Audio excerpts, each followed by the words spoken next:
Hello friends, आपका स्वागत है विजन क्लासेस में, जिसमें हम आपको साइंस पढ़ाएंगे। साइंस में हम आपको थर्ड चैप्टर कराएंगे, जिसका नाम है तंतु से वस्त्र तक।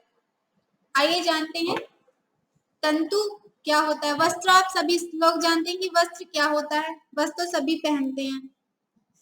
वस्त्र क्या है?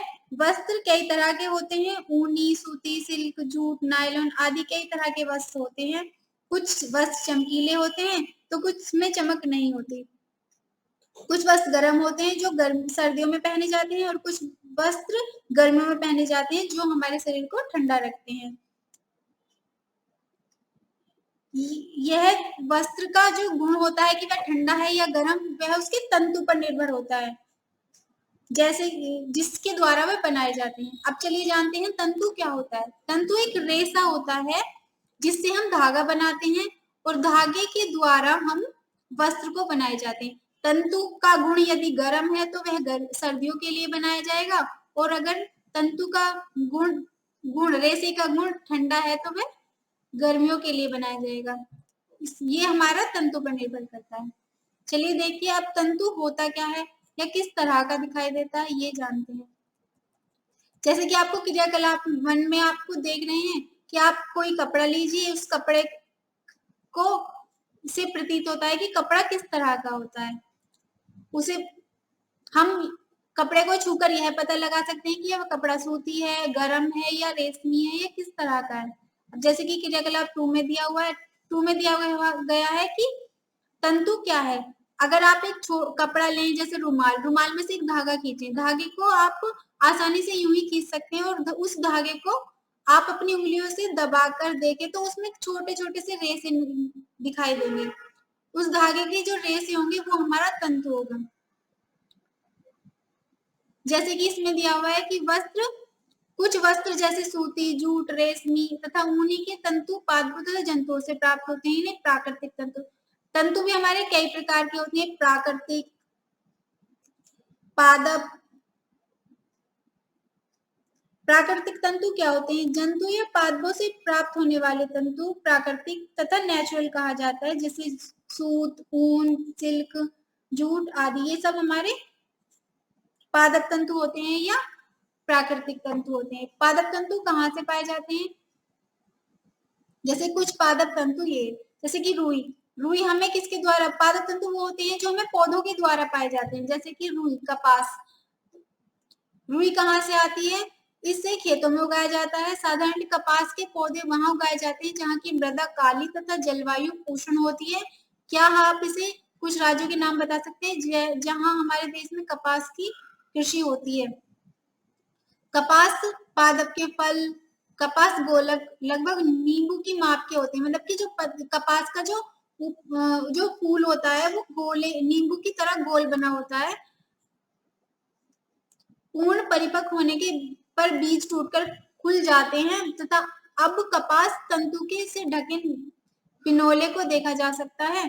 क्या आपने ऐसा कपास खेत देखा है? आप खुद बताइए कि आपने कपास का खेत देखा है? आप ये जो चित्र देख रहे हैं उसमें आपको दिखाई देगा कि रुई के द्वारा हम क्या बनाते हैं?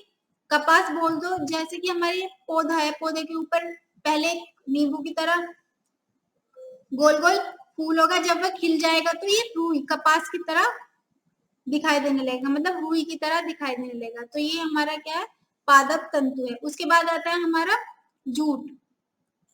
जूट को क्या बोलते हैं? पटसन। पटसन तंतु को भी पादप तंतु ही बोलते हैं। भारत में इसकी खेती वर्षा ऋतु में की जाती है। भारत में पटसन को प्रमुख रूप से पश्चिम बंगाल, बिहार तथा असम में उगाया जाता है। सामान्य पटसन पादप को पुष्पन अवस्था में काटते हैं। फसल कटाई के पश्चात पादपों के तनों को कुछ दिनों तक जल में डुबोकर रखते हैं। ऐसा करने पर तने गल जाते हैं और उन्हें पटसन तंतु प्राप्त होता है। वस्त्र बनाने से पहले इन सभी तंतुओं के तागों को परिवर्तन, मतलब मैंने बताया ना, जैसे कि आप रेशे लेते हैं, तंतु को लेते हैं, उसके बाद धागा बनाते हैं और धागे के द्वारा हम वस्त्र बनाते हैं। ऐसे ही नहीं हम वस्त्र बना लेंगे, रेशे के द्वारा नहीं बनाएंगे, पहले धागा बनाएंगे, उसके बाद अब हम धागा कैसे बनाते हैं ये जानते हैं। अब धागा बनाते हैं, सबसे पहले आप जैसे सूती धागे को की कताई, धागा बनाने को क्या बोलते हैं हम? कताई। जैसे कि एक हाथ में कुछ रुई पकड़िए, दूसरे हाथ के अंगूठों तथा अंगूठों के बीच कुछ रुई की चुटकी भरिए और धीरे धीरे रुई से बाहर की ओर खींचे, मतलब कि रुई को लीजिए और खींचिए तथा रेशों को लगातार ऐंठते भी रहिए। क्या आप इस तरह से क्या बन जाएगा, हमारा धागा बन जाएगा। जैसे कि हम पहले चरखे के द्वारा बनाते थे, लेकिन अब तो मशीनों के द्वारा भी बनती है। तो ये सब क्या है हमारे, इससे धागा बनाएंगे। धागे, अब उस धागे से हम वस्त्र बनाते हैं। धागे से वस्त्र हम किस तरह से बना सकते हैं, मशीनों के द्वारा बना सकते हैं, हाथों के द्वारा बुनाई करके बना सकते हैं। जैसे कि क्रियाकलाप 2 में आपने यह ध्यान दिया होगा कि वस्त्र तागों के 2 सेटों जिन्हें एक के साथ व्यवस्थित किया जाता है से मिलकर बनता है। तागों के 2 सेटों को आपस में व्यवस्थित करके वस्त्र बनाने की प्रक्रिया को बुनाई कहते हैं। जैसे ये इस तरह, जैसे चित्र आप 3.12 में देख रहे हैं, दो कागज लिए, उसमें हमने एक दूसरे से जोड़ दिया, बुनते चले गए, तो ये क्या हमारा। नीचे जैसे आप 3.14 में देखे, स्वेटर बनानी, 2 सिलाइयों के द्वारा तागा लिया हुआ है और तागे के द्वारा हमारा क्या बुनाई चल रही है, तो हमें क्या बनेगा, स्वेटर, जिसे हम सर्दियों में पहनते हैं। इसी ढंग से तागों के 2 सेटों को बुनकर वस्त्र बुने जाते हैं। तागे वास्तव में कागज की पट्टियों की तुलना में बहुत पतले होते हैं। वस्त्रों की बुनाई करने पर करघों पर की जाती, करघों की मतलब कि ये सिलाई जो है इनके द्वारा की जाती है। करघे या हस्त प्रचलित होते हैं, ये हाथों के द्वारा ही बनाए जाते हैं। वस्तु ऐसी बनाई होती।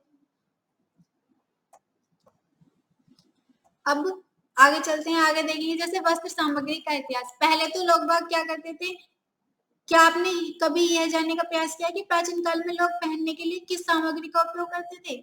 वस्त्रों के से वस्त्रों के विषय में पूर्व प्रमाणों से ऐसा प्रतीत होता है कि प्रारंभ में लोग वृक्षों की छाल, बड़ी बड़ी पत्तियों अथवा जंतुओं की चर्म, खाल और मसूर से अपने शरीर को ढकते थे। सिर्फ पहले लोग बागों को अपना शरीर ढकना होता है, लेकिन आजकल तो सभी अपनी इच्छा के अनुसार ही वस्त्र पहनते हैं।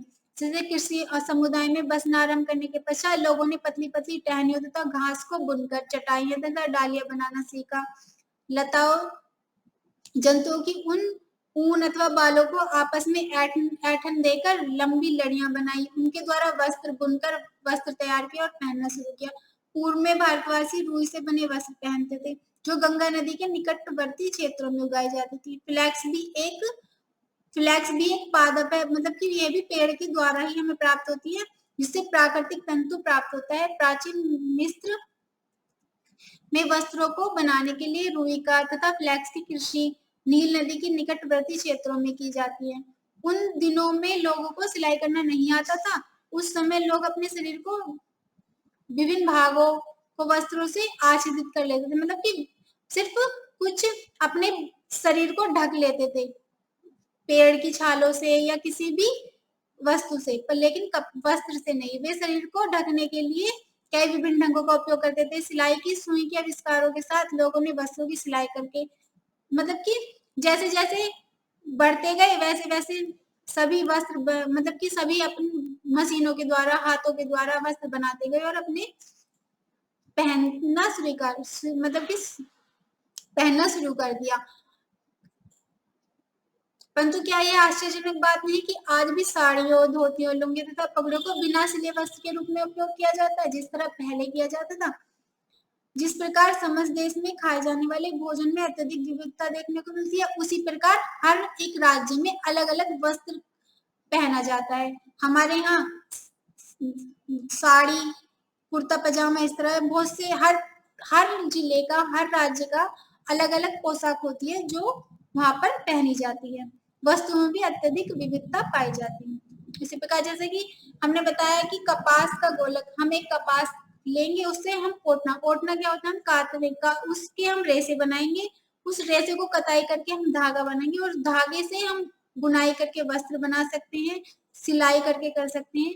जैसे भी मन वैसे, मतलब जिस तरह भी मन करता है उसी तरह बनाए, चाहे आप हाथों से बना लें, मशीन के द्वारा बनाएं, लेकिन तागे के द्वारा ही हम क्या बनाएंगे, वस्त्र बनाएंगे। अब देखिए नीचे जैसे इसमें प्रमुख शब्द, हमारे इस चैप्टर में क्या क्या प्रमुख शब्द आए हैं? रुई, वस्त्र, तंतु, कताई, बुनाई, धागा। रुई के बारे में आपने जान लिया, वस्त्र क्या होता है ये भी आपने जान लिया, तंतु क्या होता है ये भी आपने जान लिया, कताई किस तरह से की जाती है, बुनाई किस तरह से की जाती है, और धागा किसके द्वारा बनाया जाता है। तो इस तरह आपको अगर ये वाला चैप्टर अच्छा लगा हो तो लाइक करें और सब्सक्राइब करें। धन्यवाद।